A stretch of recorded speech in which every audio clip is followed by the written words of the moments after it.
Good morning, class 12. Today is the third part of your first chapter, and we will discuss about what are the different types of learning defined by Gagne, and what he has defined what is learning. So go to page 8. It's not possible to write it in the board, so please go to page 8 of your book. Gagne has said, Robert M. G. Gagne has said, learning is such a process which takes place in human brain and can bring in change in the capacity of behavioral performance of an individual. So this is the definition which is defined by Gagne or Gagne if you pronounce. Now what is the definition he has described?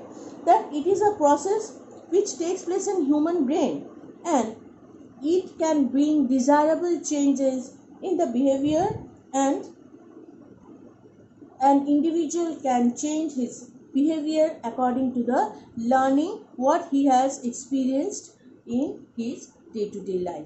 So learning is a process which occurs, which happens in the brain of a human, and it is also helping to bring some desirable change.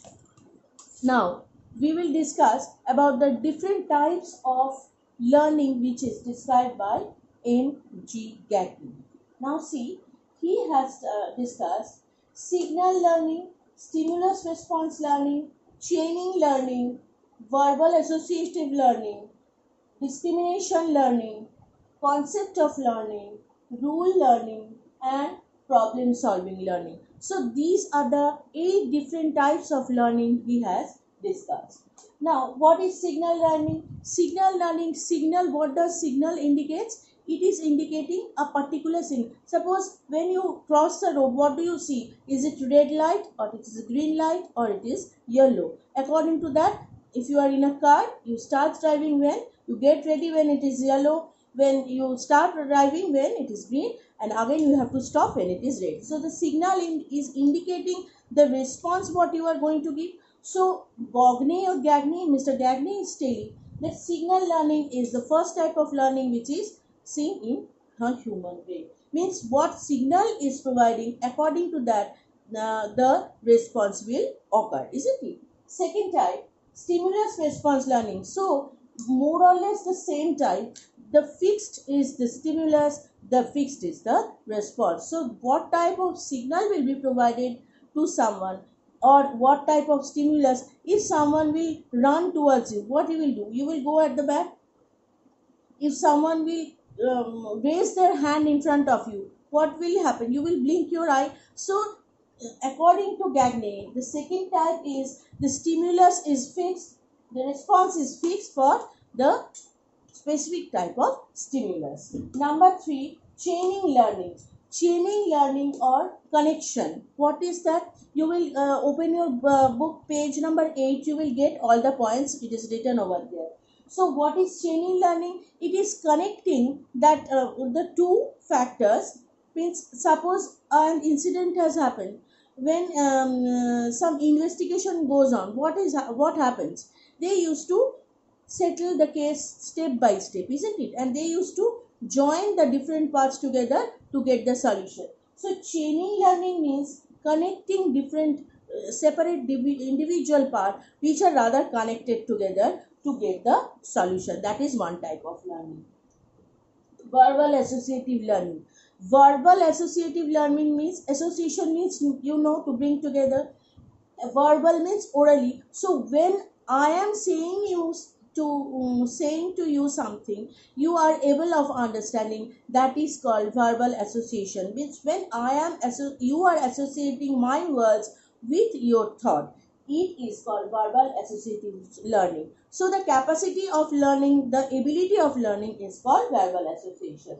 Next is discrimination learning. Discrimination learning means when you can discriminate in between black and brown, when you are able of discriminating circle and oval, when you are able of discriminating between the straight and a little bit bent. So this is called discrimination learning, when you are able of discriminate the fixed the particular object from where the stimulus is coming.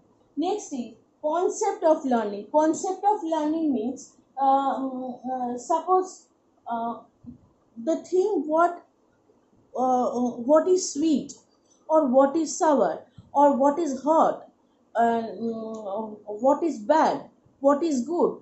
The concept formation of a particular object or an incident is called concept learning, where you are getting a proper concept of the means what Gagne is telling, that when you are able of understanding the particular concept of that particular object, what are the features, what are the characteristics, what are the good quality and bad quality in that particular object, is called concept, means the proper formation of the concept. Next, rule learning. Rule learning means what? Suppose a concept of crow.